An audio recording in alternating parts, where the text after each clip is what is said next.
अगली सुबह जब आलिया की आंख खुलती है तो आलिया एक कमरे में बंद थी। ये मैं कहाँ आ गई? मुझे यहाँ से बाहर निकालो, आज मेरा बर्थडे है। आलिया जोर जोर से चिल्लाने लगती है, बचाओ बचाओ, मुझे इस रूम से बाहर निकालो। लेकिन वहाँ पर कोई भी नहीं था। आलिया को बहुत गुस्सा आने लगता है। आलिया दरवाजा में लात घूंसे मारने लगती है, लेकिन उसके पैर में लग जाती है, लेकिन दरवाजा नहीं खुलता। मम्मी, एक बार मेहुल सर ने बोला था कि ऐसे कंडीशन में ठंडे दिमाग से काम लेना चाहिए।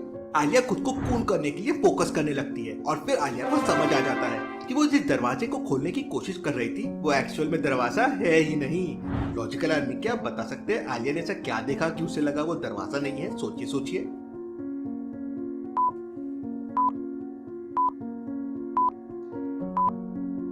ध्यान से देखिए, दरवाजे के लेफ्ट, राइट और ऊपर साइड में लाइन तो दिख रही है, लेकिन नीचे साइड में कोई लाइन ही नहीं है। वो पार्ट कनेक्टेड है। इसका मतलब है दरवाजा नहीं है।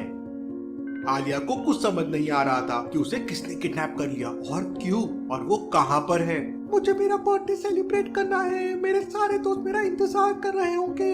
मेहुल सर भी मेरा इंतजार कर रहे होंगे। तभी अचानक आलिया को छोटी सी सनलाइट दिखाई देती है।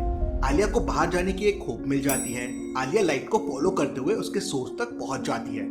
वहाँ बहुत सारे कार्टन के बॉक्सेस रखे हुए थे और उनके बीच में से लाइट आ रही थी। आलिया बॉक्सेस को एक लात मारती है। इसकी तो बॉक्सेस नीचे गिरते ही सामने ग्लास की विंडो थी।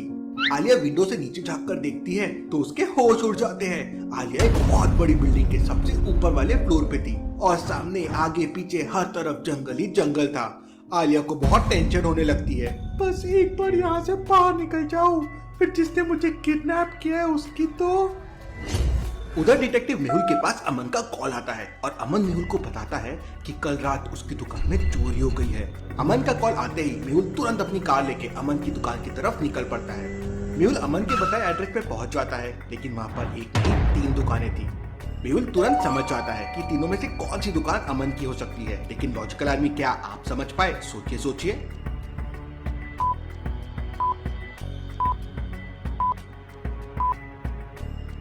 दूसरी और तीसरी दुकान पर लोग शॉपिंग कर रहे हैं, लेकिन पहली दुकान का सारा सामान बिखरा हुआ है। इसका मतलब चोरी इसी दुकान में हुई होगी। मेहुल तुरंत दुकान के अंदर पहुंच जाता है। दुकान के अंदर अमन मुंह लटकाकर बैठा हुआ था। मैं बर्बाद हो गया, पूरे 5 लाख रुपए की चोरी हो गई है। चिंता मत करो अमन, मैं चोरों को जरूर पकड़ लूंगा। मेहुल पूरी दुकान की अच्छे से तलाशी लेने लगता है। दुकान का सारा सामान इधर उधर बिखरा पड़ा था। लगता है चोर अमन का कोई दुश्मन ही होगा। लॉजिकल आदमी क्यों? मेहुल को ऐसा क्यों लगा कि चोर अमन का दुश्मन होगा? सोचिए सोचिए।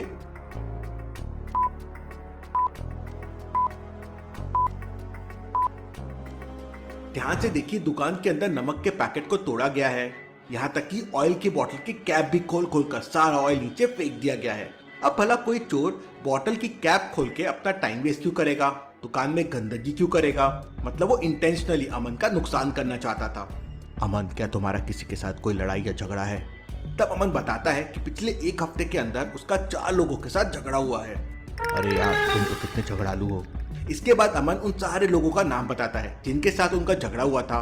मेहुल सारे लोगों के नेम और एड्रेस नोट करके केस की छानबीन करने के लिए निकल पड़ता है। हनी ने अमन को बहुत मारा था। उनका झगड़ा काफी सीरियस हुआ था। मेहुल हनी के घर पहुंच जाता है। डोरबेल बजाते से 3 लोग दरवाजे पे आ जाते हैं। मेहुल तुरंत समझ जाता है कि तीनों में से कौन हनी है, लेकिन क्या आप समझ पाए लॉजिकल आदमी? मुझे आपका आंसर कमेंट करके बताएं।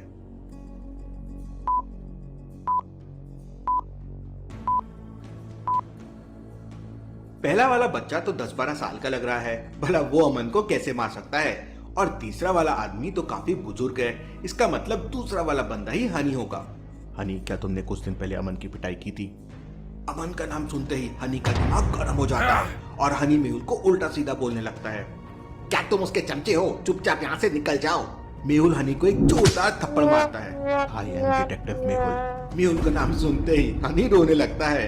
I am sorry sir, I am sorry, मैंने कुछ नहीं किया। फिर मेहुल हनी से आगे पूछताछ करने लगता है। उधर आलिया बहुत फ्रस्ट्रेट हो रही थी। अपने बर्थडे के लिए आलिया ने क्या क्या सोचा था और क्या हो गया। कसम से इतना गुस्सा आ रहा है कि अब क्या बताऊं। आलिया अपने पिछले बर्थडे को मिस करने लगती है। पिछले बर्थडे पर आलिया के सारे दोस्त उसके घर आए थे। आलिया की मम्मी ने सबके लिए पिज्जा बनाया था और आलिया ने डीजे पर खूब डांस किया था। आलिया अपना पिछला बर्थडे याद करके बहुत इमोशनल हो जाती है। तभी अचानक आलिया के मोबाइल का अलार्म बजता है। अरे ये तो मेरे मोबाइल की रिंगटोन है, इसका मतलब मेरा मोबाइल। आलिया तुरंत कमरे में अपना मोबाइल ढूंढने लगती है। आलिया को एक टेबल के नीचे अपना मोबाइल मिल जाता है। अरे मेरा मोबाइल मिल गया, अब समझो मैं आजाद। आलिया तुरंत मेहुल को कॉल करती है। इतने सुबह सुबह आलिया का कॉल। मेहुल कॉल रिसीव करता है तो आलिया जल्दी जल्दी घबराते हुए बोलती है, सर, मेहुल सर, मैं किडनैप हो गई हूँ, मुझे बचा लीजिए सर। अरे आलिया, क्या सुबह सुबह मजाक कर रही हो? मैं अभी बहुत बिजी हूँ, एक केस सॉल्व कर रहा हूँ। इतना कहते ही मेहुल कॉल रख देता है। आलिया वापस से मेहुल को कॉल करती है। सर, मैं सच बोल रही हूँ सर। अरे आलिया, ये मजाक बंद करो और जल्दी से तैयार होकर आ जाओ, केस सॉल्व करना है। इतना कहते ही मेहुल वापस कॉल कट कर देता है और कार ड्राइव करने लगता है। आलिया बार बार मेहुल को कॉल करती है, लेकिन मेहुल आलिया को इग्नोर कर देता है। मेहुल सर बहुत बुरे हैं, अब मैं उनसे बात नहीं करूंगी। तभी अचानक आलिया को किसी के होने की आहट सुनाई देती है। आलिया तुरंत टेबल के नीचे छुप जाती है। कमरे की एक दीवार मूव होती है